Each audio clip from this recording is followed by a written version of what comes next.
송축해 내 영혼 내 영혼아 거룩하신 이름 이전에 없었던 노래로 나 주님을 경배해.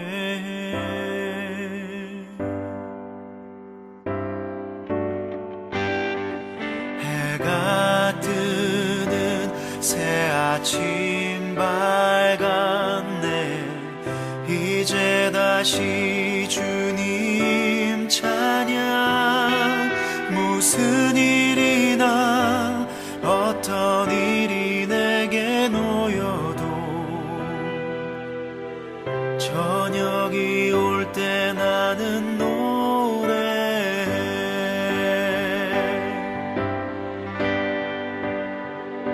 송축해 내 영혼 내 영혼아 거룩하신 이름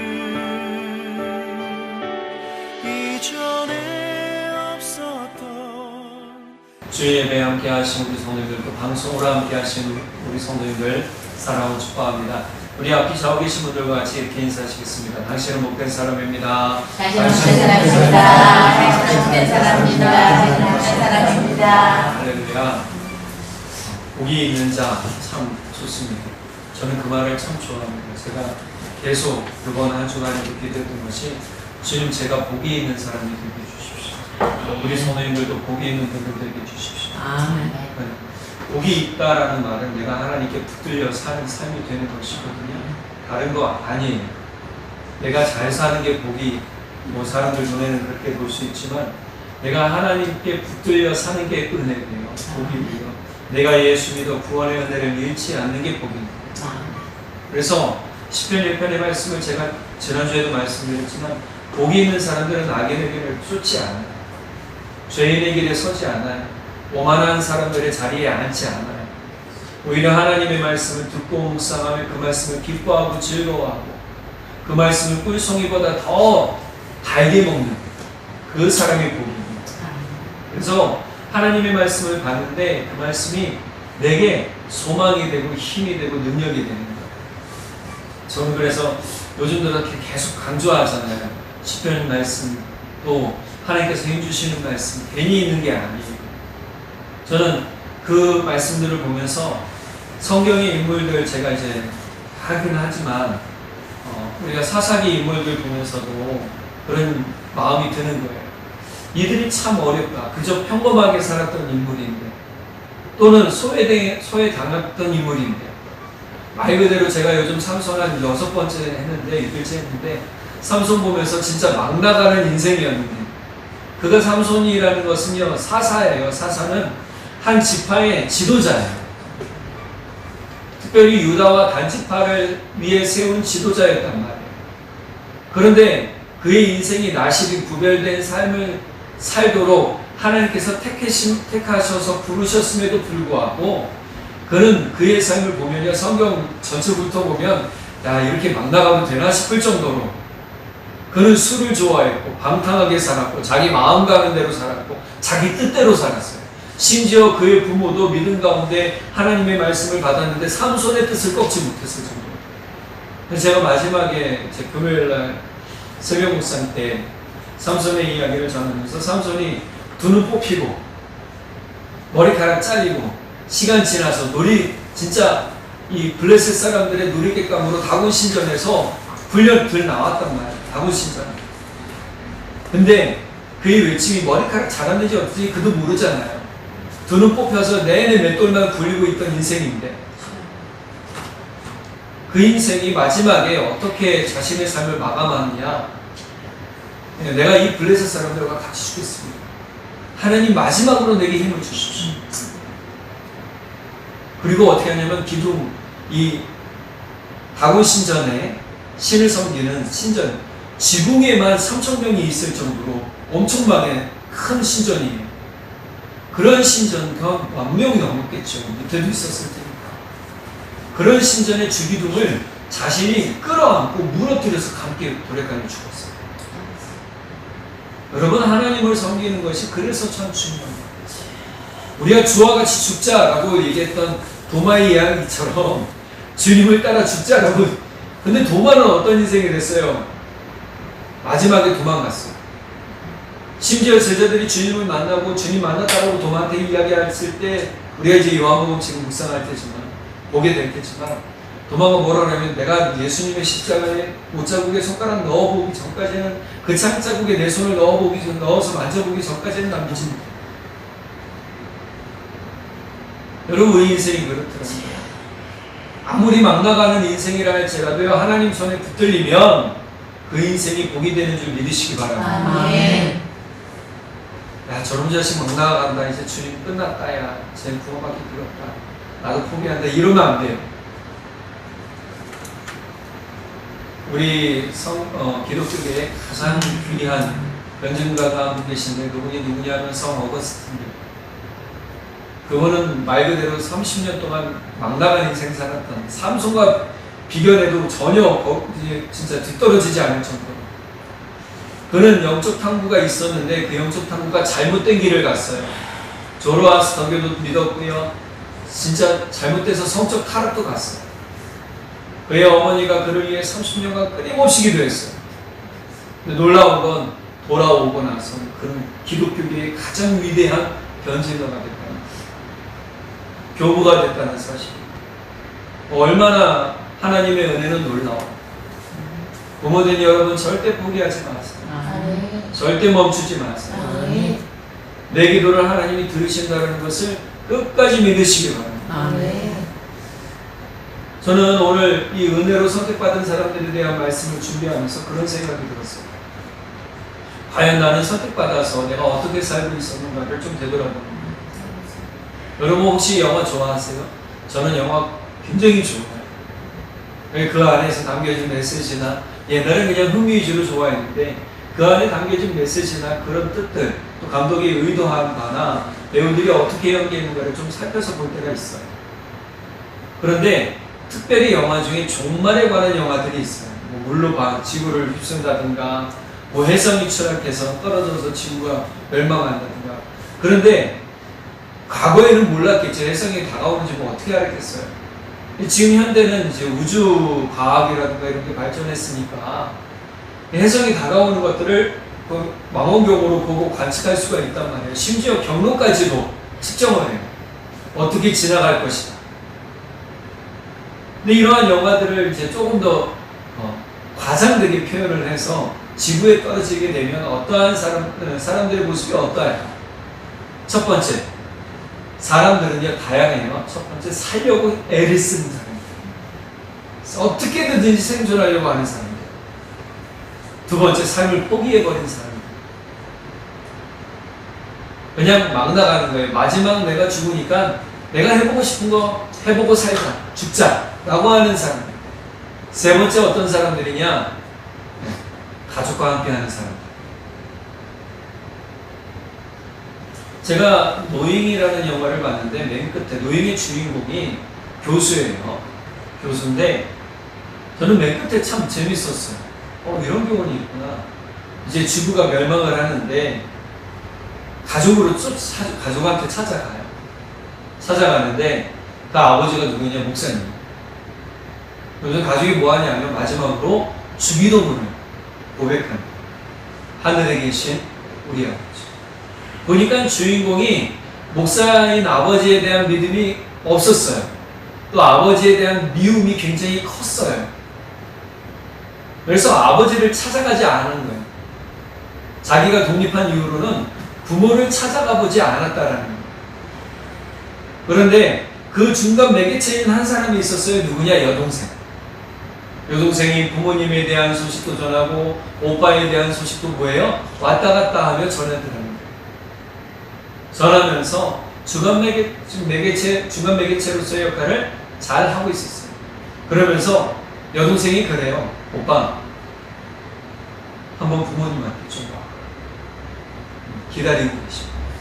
근데 귀퉁으로도 안 듣던 그 오빠가 지구가 멸망한다, 나는 이제 죽는다라는 그 최후의 순간에 부모님을 찾아가는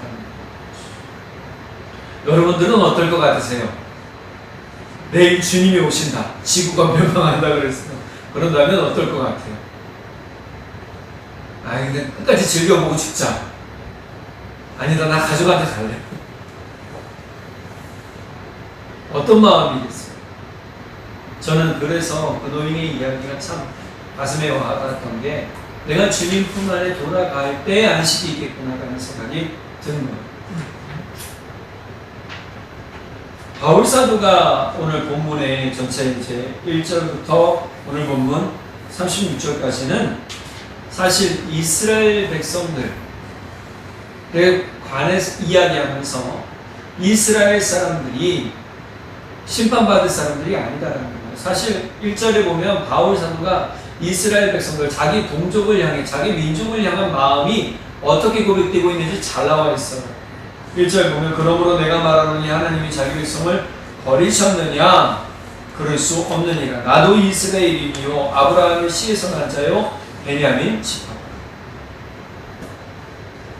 이 이야기를 보면 하나님께서 절대 버리지 않는 선택받은 사람들을 향한 하나님의 마음이 어떤지를 보여주고 계신 것을 바울 사도 이야기해 주고 있습니다. 자, 그렇다면 첫 번째 우리가 좀 봐야 될 것들이 있는데, 첫 번째, 하나님은 하나님을 바라보는 사람들을 절대 버리지 않으십니다. 아멘. 우리가 하나님을 잘 바라보고 있어야 돼요.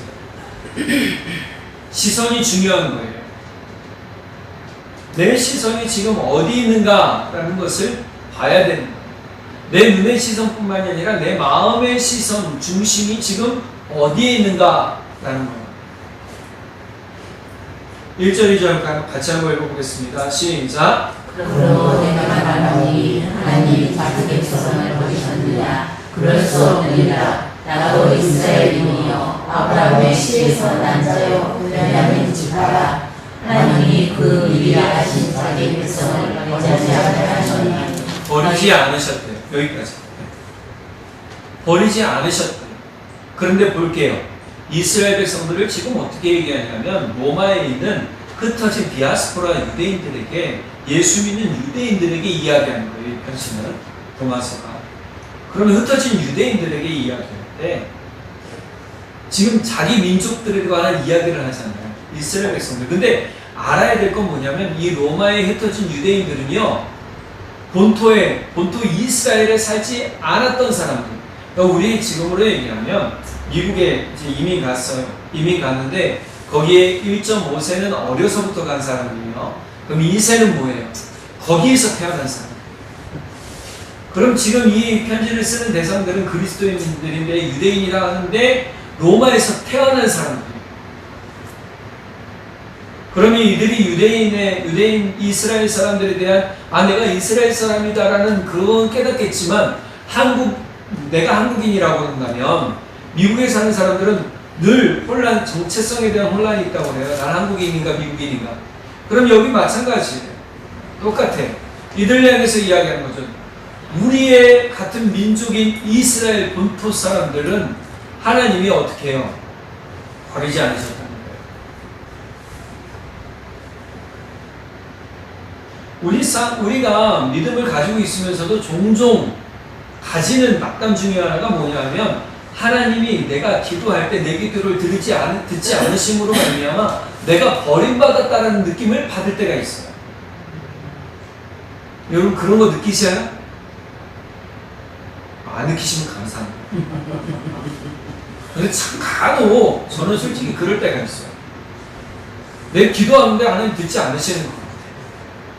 하나님이 귀를 꽉 닫고 안 들려 하는 것 같아요. 그러면 어떤 마음 들이면 제 마음속에 낙담이 확 돼요. 하나님이 나를 버리셨는가? 라는 생각이 확 드는 거예요. 그때는요, 말 그대로 진짜 아무것도 안 하셔도 귀찮아요. 사람 마음이 그렇잖아요.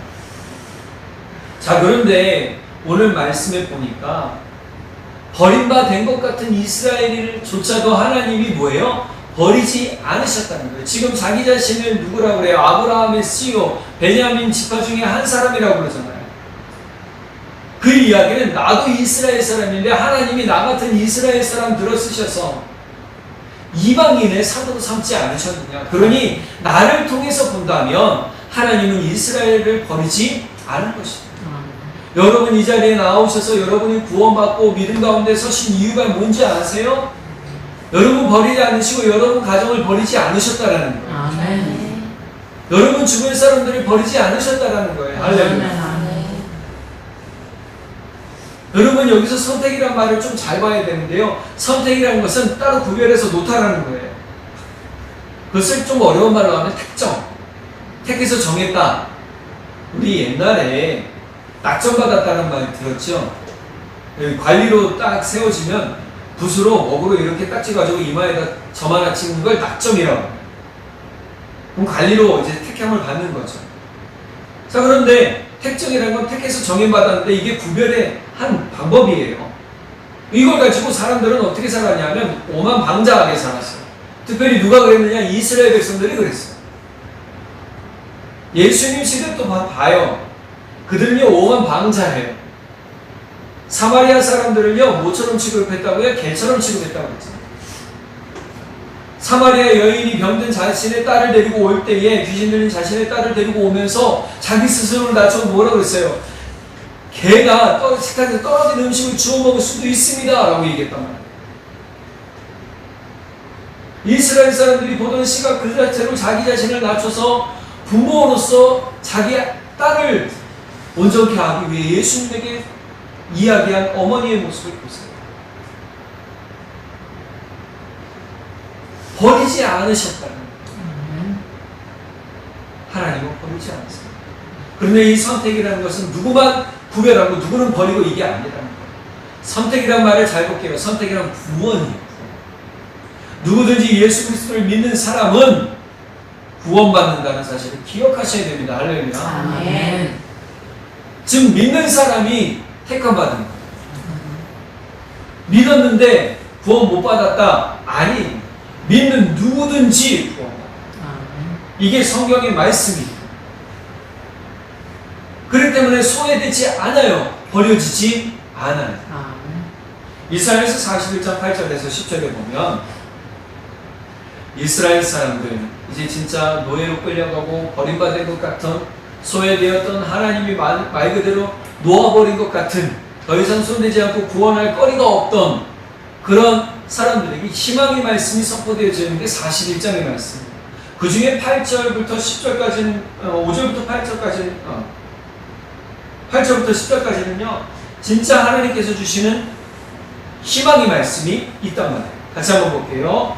내 종 이스라엘 사람들아 너희는 내가 택하는 백성이며 내 친구 아브라함의 후손들이다. 내가 너희를 땅 끝에서 이끌어내고 땅 모퉁이에서 불러내어 너희를 내 종이라고 하였으며 너희를 택하고 버리지 않았다. 너희는 두려워하지 말아라. 내가 너희와 함께한다. 놀라지 말아라. 나는 너희 하나님이다. 내가 너희를 강하게 하고 도와주며 나의 의로운 오른손으로 붙들어 주겠다. 아멘. 지금 하나님은 버림받은 것 같은 이스라엘 백성들을 향해서 이야기하시는데요. 이렇게 이야기하십니다. 내가 저 시골 촌구석에 있던 아브라함이라는 사람을 딱 불러서 내 친구 삼아. 내 친구로 불러서 나와 함께 동행하게. 그리고 그 친구 같은 아브라함에게 내가 약속한 게 있어. 모래와 같은 민족, 하늘의 별과 같은 민족들을 내가 만들어주겠다고 약속했다. 그리고 그들을 나의 종이라고 부르고 그리고 택하고 끝까지 놓지 않았어. 지금 마찬가지야. 나는 너희를 버리지 않았어. 그러니 너희 마음속에 느껴지는 느낌이 버려진 것 같이 느껴질 때가 있을 것이고 진짜 하나님이 나를 떠난 것 같이 느껴질 때가 있을 것이라고 생각될지 모르겠지만 아니야. 난 너희를 버리지 않았으니 너희는 나의 말을 듣고 너희 마음을 이렇게 해. 어떻게 해요? 두려워하지 마. 내가 너희와 함께 할 거야. 놀라지 마. 나는 너희의 하나님이 될 거야. 아멘. 내가 너희를 강하게 하고 도와주면서 나의 의로운 오른손으로 이끌어 줄 거야. 이게 하나님의 약속입니다. 그러니 우리가 해야 될 일은 뭐냐? 끝까지 하나님 바라봅니다. 아멘. 한번 따라보시겠습니다. 끝까지 하나님 바라보자. 하나님 바라보자. 여러분, 내 삶에 고난이 닥치고 힘듦이 닥치고 어려움이 닥치고 괴로움이 닥쳐도 우리가 해야 될 일, 끝까지 해야 될 일이 뭐냐? 하나님 바라봅니다. 그럴 때 도움을 하는 거예요.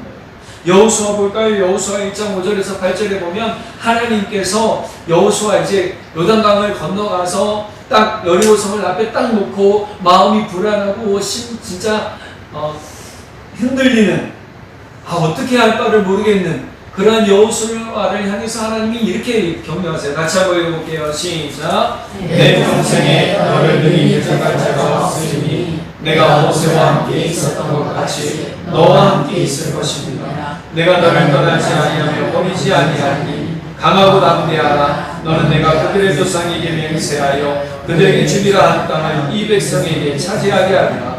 오직 강하고 극히 담대하여 나의 종 모세가 내게 명령한 그 율법을 다 지켜 행하고 우러나 자라나 치우치지 말라. 그리하면 어디로 가든지 형통하느니 이 율법책을 내 입에서 떠나지 말게 하며 주여 그것을 묵상하여 그 안에 기록된 대로 다 지켜 행하라. 그리하면 내 길이 평탄하게 될 것이며 내가 형통하리라. 할렐루야. 근데 실제로 사사기를 보니까 이스라엘 백성들이 하나님을 떠나 살기 시작한 그때부터 어떤 일이 일어나느냐? 타민족의 노예로 살기 시작해요. 계속적으로 침략을 받아요. 어려움을 당해요. 하나님 내게 왜 고난 주세요? 하나님 내가 왜 힘든 일을 겪어야 되나요? 예수 믿어서 복음 전하는 것 때문에 고난받는 것과 내가 지은 죄 때문에 고난받는 건 차이가 다른 거예요. 오늘 우리 삶에서 하나님이 내게 주신 은혜, 내게 주신 소망을 갖고 있는 사람들은요, 진짜 강하죠. 진짜 은혜로 서게 된다. 아멘. 그러니 우리가 해야 될 가장 중요한 일은 바로 오늘 7절, 8절의 말씀, 이것을 되새기고 사는 거예요. 오직 강하고 극히라는 말은 뭐예요? 최고로 담대해져. 그리고 어떻게 해요? 계속 강조하는 거지만 율법을 지켜 행하고 묵상하고 말씀을 입에서 떠나지 말게 하는 거예요. 우리 삶에서 가장 중요한 원칙 중에 하나가 뭐냐 하면 제가 마이크 꽂고 있어요. 중요한 원칙 중에 하나가 뭐냐 하면 내가 말씀을 잘 먹고 있어야 돼요. 제가 말씀 가운데 설해야 돼요. 여러분 우리가 말씀의 기초를 잘 닦아놔야 돼요. 그래야 바른 길 갈 수 있는 거예요. 그래야 바른 은혜 가운데 살 수 있게 되는 거예요. 그래야 바른 소망 가지고 살 수 있는 거예요. 우리가 하나님을 신뢰하는 사람의 마음가짐은요, 잘못된 길 가지 않아요. 하나님 봐요. 말씀 가운데 살려고 노력한단 말이에요. 그래서 우리가 하나님을 바라보는 그 시선 절대 거두지 말아야 돼요. 오직 하나님을 바라보는 그 사랑과 은혜 가운데 살아야 될 줄 믿습니다. 아멘. 두 번째로 부어받음으로 인하여 교만해지지 말아야 돼요. 아까 말씀드렸죠. 이스라엘 백성들은요, 자기들이 선택받은 민족이라는 사실에 어떻게 했다고요? 오만방자해졌어요. 교만해졌어요. 그런데 우리가 잠언의 말씀을 제가 잘 읽어보기를 원하는 것을 추천해 드리는데, 잠언 말씀을 보면 교만은 넘어짐의 앞잡이요 패망의 성공이라는 말씀이 나와요. 교만하다는 건 뭐예요? 우리가 넘어지는 것의 앞잡이랍니다. 그리고 교만은 패망의 성공이래요. 내 삶이 망하는 지름길로 가는 것은 뭐하는 것이다? 교만해지면 그렇게 되는 거예요. 그러면 반대로 생각해요. 내가 주님 안에서 성공하고 싶어요. 내가 주님 안에서 복되게 살고 싶어요. 내가 주님 안에서 잘 살고 싶어요. 그럼 뭐 해야 돼요? 겸손해져요. 아멘. 로마서 11장 17절에서 22절 말씀 같이 한번 볼까요? 네, 같이 한번 읽어보겠습니다.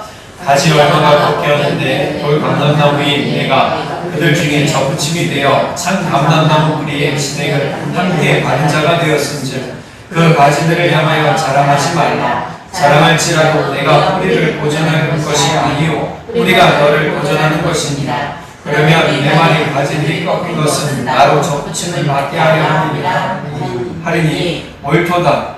그들은 믿지 아니함으로 꺾이고 너는 믿음으로 섰느니라. 높은 마음을 품지 말고 도리어 두려워하라. 하나님이 먼 가지들도 아끼지 아니하셨은즉 너도 아끼지 아니하시리라. 그러므로 하나님의 인자하심과 준엄하심을 보라. 넘어지는 자들에게는 준엄하심이 있으니 너희가 만일 하나님의 인자하심에 머물러 있으면 그 인자가 너희에게 있으리라. 그렇지 않으면 너도 지키는 바 되리라. 그들도 믿지 아니하는데 머무르지 아니하면 접붙임을 받으니 이는 그들을 접붙이실 능력이 하나님께 있습니다. 아멘. 여러분 우리 17절부터 19절까지 말씀 다시 한번 되돌아볼게요. 네, 딱 보면 뭐라고 그럽니까? 원 가지가 있고 목이 있죠. 그 다음에 접붙임 받았답니다. 감람나무는 뭐냐면 올리브나무예요. 올리브나무인데 참 올리브나무는요, 사람들이 그 올리브를 따기 위해서 키운 좋은 올리브 원나무를 이야기해요. 돌이란 건 뭐죠? 야생을 이야기해요. 우리도 돌배라고 그러잖아요. 야생에서 키워진 배를 무슨 배라고 그래요? 돌배. 그래서 돌배를 보면 어때요? 요만하고요, 단단하고요, 물도 없어. 제가 돌배 먹다가 이빨 나갈 뻔했어요. 야, 배다 그러고 땄는데 진짜 맛도 없어요. 근데 우리가 과수원에서 키운 나무 어때요? 키운 배 어때요? 사과 어때요? 크고 탐스럽고 한입 베어보면 물이 뚝뚝 떨어지고 얼마나 달아요. 주님의 손에 있는 사람, 주님에게 접붙임 받은 사람은 내가 접붙임 받은 그것 때문에 내가 진짜다라고 말할 수가 없다. 접붙임 받았으면 어떻게 해요? 원줄기에서 진액을 받아 살았으니 그것이 중요하다. 그럼 우리는 이 접붙임 받은 그 은혜로 사는 것이지, 그것 때문에 그 진액을 빨아먹고 내가 사는 것이지, 절대로 내가 자랑할 것이 그래서 없다라는 거예요. 19절. 그러면 내 말이 가지들이 꺾인 것은 나로 접붙임을 받게 하려 함이라 하리니 20절. 옳도다. 그들은 믿지 아니함으로 꺾이고 너는 믿음으로 섰느니라. 높은 마음을 품지 말고 도리어 두려워하라. 우리가 가져야 될 마음의 태도를 지금 바울 사도는 이야기하고 있는 거예요. 우리가 지금 접붙임 받은 자들이기 때문에 우리가 원가지를 향해서 야, 이제 내가 원가지다라고 말할 수 없고 그것에 대해서 자랑할 수 없다는 것을 깨닫는다면 우리 교만해지지 않을 수 있다. 결국 여기서 20절 초반절에 얘기하는 그들은 믿지 아니함으로 하는 얘기는 불신앙이에요. 그들이 하나님에 의해서 구원받고 접붙임 받았음에도 불구하고 여전히 불신앙으로 사는 삶을 살고 있는 그들을 보면, 이스라엘 백성들을 보면 그들에게는 어떻게 해요? 교만 때문에 구원받지 못할 길만이 열려 있는 거예요. 그러니 로마에 있는 유대인들이요, 여러분들은 그들을 반면교사 삼아서 여러분 주님 안에 순종함으로 믿고 서십시오라고 이야기합니다. 그게 겸손의 믿음인 겁니다. 그리고 뭐라고 그러니까 높은 마음을 품지 말고 도리어 두려워하라. 누굴 두려워해요? 하나님을 두려워해요. 그렇기 때문에 지금 믿을 때, 지금 은혜 받을 때, 지금 겸손할 수 있을 때 최고로 겸손해져야 돼요. 최고로 하나님 두려워해야 되고, 최고로 하나님 앞에 은혜를 사모하는 사람이 되어야 돼요.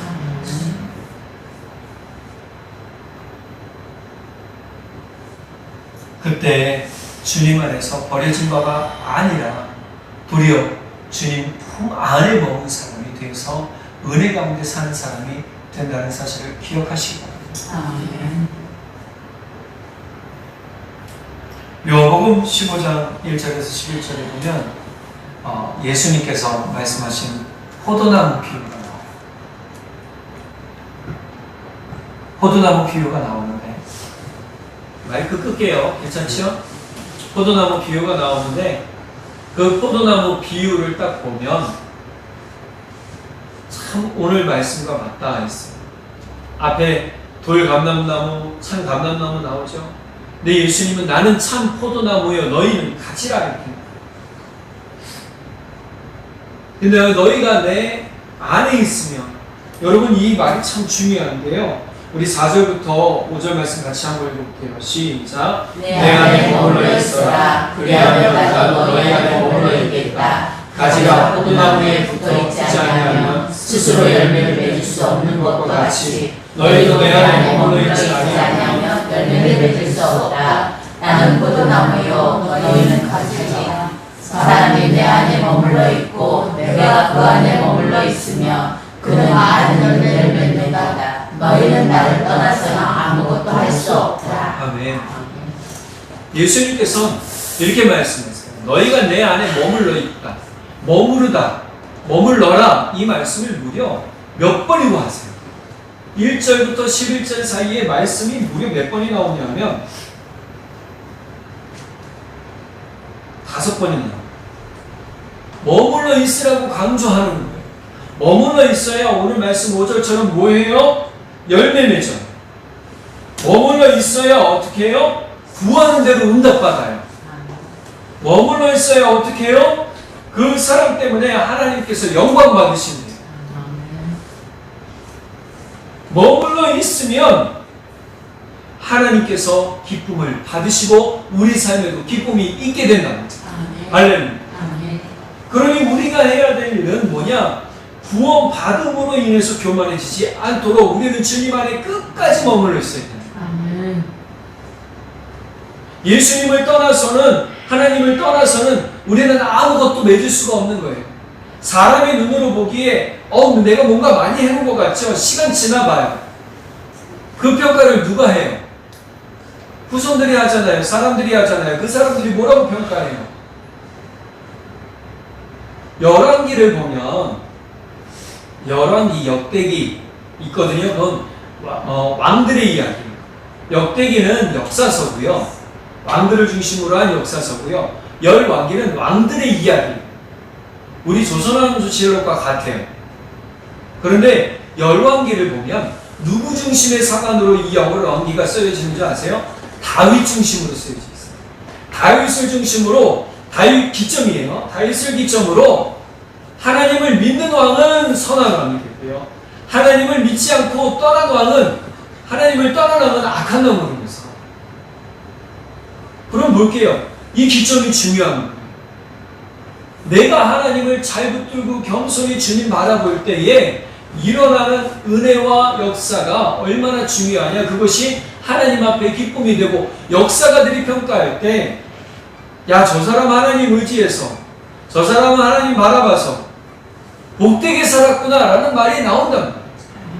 그럼 우리의 삶도 그런 소망이 있어야 되지 않겠습니까? 할렐루야. 저는 이 요한복음의 말씀을 통해서 그 말씀이 생각이 나는 거예요. 아까 참 감람나무, 또 돌감람나무, 오늘 말씀 얘기하신 예수님께서 나는 참 포도나무요 할 때는요, 우린 절대 주님 떠나서는 아무것도 할 수 없는 인생이구나. 내가 내 힘으로 뭔가를 이뤄낸다 할지라도 결국 이건 주님의 평가로 볼 때는 야, 이거는 아무것도 아니구나. 우리 인생은 주님이 원하시고 주님이 뜻하신 바를 무엇인가를 살펴보며 나가야 되는 거예요. 예수님은 지금 말씀하실 때 너희가 내 안에 있으면 선한 열매를 많이 맺고, 할렐루야. 또 너희가 내 안에 머물러 있으면, 또 내 말이 너희 안에 머물러 있으면 너희가 무엇을 구하든지 그대로 다 이루어지고, 할렐루야. 또 너희가 내 안에 있으면 너희는 내 사랑 안에 머무르게 되는 것이고, 너희가 내 계명을 지키면 내 사랑 안에 머물러 있을 것이고, 그것은 마치 내가 내 아버지의 계명을 지켜서 그 사랑 안에 머물러 있는 것 같이 내가 너희에게 이러한 말을 한 것은 내 기쁨이 너희 안에 있게 하고 또 너희의 기쁨이 넘치게 하려는 것이라고 예수님 말씀해 주신단 말이에요. 아멘. 그러니 저나 우리 성도님들 모두가 구원은 받았다고 교만해질 것이 아니라 더욱 구원의 은혜를 가지고 겸손히 사는 사람들 되시기를 간절히 바랍니다. 아멘. 겸손히 살 때 비로소 어떤 일이 일어나느냐? 네, 구원의 열매가 맺히시게 됩니다. 구원의 기쁨이 더 누려지게 됩니다. 마지막으로 은혜의 부르심을 끝까지 붙들고 살아야 돼요. 이게 중요합니다. 11장 23절 같이 한번 읽어볼게요. 시작. 그들도 믿지 아니하는데 머무르지 아니하면 접붙임을 받으니 이는 그들을 접붙이실 능력이 하나님께 있으리라. 아멘. 이것은 현대인의 성경으로 보니까요, 꺾인 가지와 같은 유대인들도 그들의 불신앙만 버린다면 접붙임을 받게 될 것입니다. 우리가 진짜 믿는다라는 것은요, 내 안에 하나님을 향한 요만큼의 의심도 다 걷어들이는 거예요. 그것이 내가 참으로 하나님께서 주신 은혜를 누리는 방법 중에 하나인 거예요. 의심하면 계속 뭐가 흘러나와요? 불평, 불만이 흘러나와요. 의심하면 의심할수록 하나님에 대한 신뢰가 가지 않기 때문에 내 안에 뭐예요? 기쁨이 사라져요.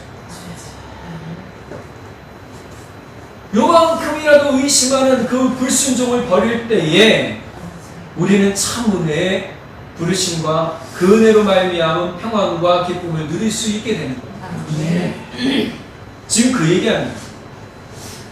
여러분, 여러분 안에 있는 의심을 다 거두십시오. 예수님을 온전히 믿으십시오. 예수님을 온전히 바라보십시오. 끝까지 붙들고 사십시오. 그 의심을 거둘 때야 비로소 여러분 안에 참 회복의 일들이 일어날 것입니다. 라고 바울사도 지금 이야기합니다. 그러니까 접붙임을 받는 건 뭐죠? 회복이에요. 다시 한번 살아나는 거예요. 우리가 여기 있는 나무를 하나 잘랐어요. 잘라서 어딘가에 접붙임 받잖아요. 그럼 놀라운 건 뭔지 아세요? 잎은 이건데 열매는 원가지, 원줄기에서 나오는 열매를 맺어요. 그러니 얼마나 참 놀라워요. 나는 나인데 내가 예수님 안에 있고 예수님 안에 끝까지 붙어 있으면 우리는 예수님께서 이루시는 복의 열매들을 맺고 산다는 거예요. 여러분, 이 기쁨을 우리가 함께 누리며 살기를 간절히 바랍니다. 바울사도 지금 이야기하고 있는 게 바로 그거예요. 여러분, 끝까지 주님 안에 머물러 있으세요. 절대 떠나지 마세요. 하나님은요, 모든 일들을 하시는데 그 일을 하시는 분이 하나님의 일이고 하나님의 능력이라는 사실을 이야기하고 있습니다. 내가 하는 게 아니에요. 접붙여서 옮기는 건 농부잖아요. 아까 요한복음 15장 1절의 말씀에 나는 포도나무여 아버지는 참 농부시라. 농부가 그 모든 일을 하는 거예요. 아버지가 뜻하시면 잘라서 붙이고 야, 너 이 포도나무 좋은 거로 좀 맺어라 라고 하신다는 거예요. 우리 하나님이 그렇게 우리를 부르시고 우리를 구별하셔서 우리가 믿음 가운데 서서 끝까지 하나님 붙들 때 좋은 열매 맺게 되고 결국은 그 하나님의 능력을 우리가 고백하는 삶을 살 수 있게 된다는 사실을 깨달으시기 바랍니다. 아멘. 그럴 때 어떻게 해요? 하나님의 부르심에 후회하심이 없는 삶을 우리가 경험하게 되는 거예요. 말씀 볼까요? 다음 거 29절 같이 한번 읽어보겠습니다. 시작. 하나님의 은사와 부르심에는 후회하심이 없느니라. 이스라엘 백성들, 우리가 출애굽 이야기 잘 봤지만 이스라엘 백성들 어때요? 계속 사고치잖아요. 계속 불평불만하잖아요. 출애굽기 잘 보세요. 진짜 재밌어요. 야, 이래서 사람 믿을게 못하는구나. 사람의 마음이 이처럼 오락가락하니 하나님이 진짜 사람으로 구원해 주셨는데 나중에 어떠냐면요, 하나님께서 모세에게 이야기하세요. 야, 나 얘네 싫어. 내가 차라리 모세 너를 통해서 새로운 민족을 만들어내네. 이럴 정도로. 근데 모세가 중보기도 하면서, 제가 말씀드렸잖아요. 중보기도 하면서 하나님의 마음을 돌이키시고 하나님의 약속하신 땅에 이스라엘 백성들을 이끌어 가시잖아요. 여러분, 우리 인생은요, 사람의 눈으로 보기엔 진짜, 하나님의 눈으로 보기에는 진짜 별거 아니에요. 교만할 게 뭐가 있어요? 서로 화내고 서로 자랑할 게 뭐가 있어요? 서로 다툴 게 뭐가 있어요? 아무것도 없어요. 여러분, 우리 인생은 그래요. 내가 잘난 것 같죠? 잘났어요. 절대 잘난 사람 없어요. 주님 능력이. 그런데 주님은 그러한 사람들을 부르셔서 뭐 있어요? 은사를 부어주시고 사랑으로 세우시고 격려해 주시고 힘주시면서 하나님의 자녀라 부르셨다라는 사실이에요. 근데 그것에는 뭐가 없다라는 걸 이야기하고 있어요. 후회하시고. 이 자리에 우리 부르셨을 때 하나님이 후회하셨을까? 쟤는 아닌 것 같은데 좀 이상한데 이거 건전해. 아니라는 거예요. 하나님은 끝까지 하나님을 믿는 자녀를 사랑하세요. 아멘. 그래서 우리가 로마서 말씀 뒤에 보면 우리는 그 어떤 누구의 상황이나 사람이나 사단의 모든 관계라 할지라도 예수 그리스도의 사랑에서 하나님의 사랑에서 우리를 끊을 수 없다라는 나중에 이야기합니다. 그러니 여러분 하나님의 후회하심이 없는 그 선택 가운데 여러분이 또 우리가 함께하고 있다는 사실을 기억하면서 우리가 주님 앞에 온전히 선 사람들 되기를 간절히 바랍니다. 아멘. 여러분 후회 없는 하나님, 그것은 참 깊은 하나님의 은혜예요. 그러니 우리는 이 은혜의 부르심을 끝까지 붙들어야 됩니다. 하나님이 나를 끝까지 사랑하십니다. 하나님이 나를 끝까지 붙드신다.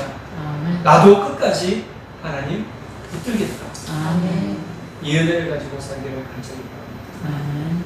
하나님의 선택을 받은 사람, 또 하나님의 은혜 가운데 서 있는 우리 모두 주님의 사랑 가운데 있다는 걸 기억하고 그 힘과 능력으로 사는 우리 모두 되기를 간절히 바랍니다. 아멘. 기도하겠습니다. 사랑의 하나님 아버지 참 감사합니다. 우리 가운데 주의 놀라우신 은혜와 사랑을 부어주시고 소망 가운데 서게 해주셔서 너무너무 감사합니다. 주님, 우리가 주님 안에 우리의 느낌으로만 믿지 않게 해주시고 우리의 감정을 쫓아가지 않도록 성령 하나님 붙들어 주십시오. 바울 사도는 지금 믿음으로 이야기하며 믿음으로 선포합니다. 우리가 온전히 주님을 믿는 믿음 가운데 있고 우리가 선택받은 백성이요 하나님께 구원받은 사람들이라는 것과 또한 주님 안에 접붙임받아 주님으로 말미암아 사는 인생이라는 사실을 깨달을 때 얼마나 복이 되는지 우리가 그 은혜를 잊지 않고 그 은혜를 꼭 붙들고 사는 복의 사람들 되도록 성령 하나님 붙들어 주십시오.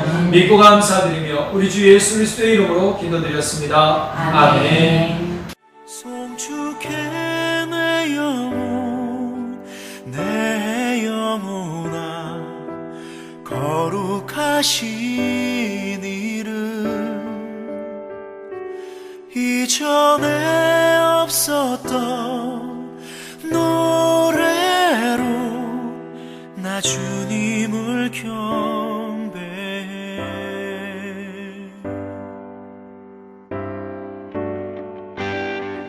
해가 뜨는 새 아침 밝았네. 이제 다시 주님 찬양. 무슨 일이나 어떤 일이 내게 놓여도 저녁이 올 때 나는 노래해.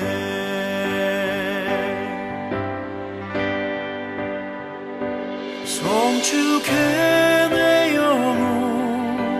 내 영혼아 거룩하신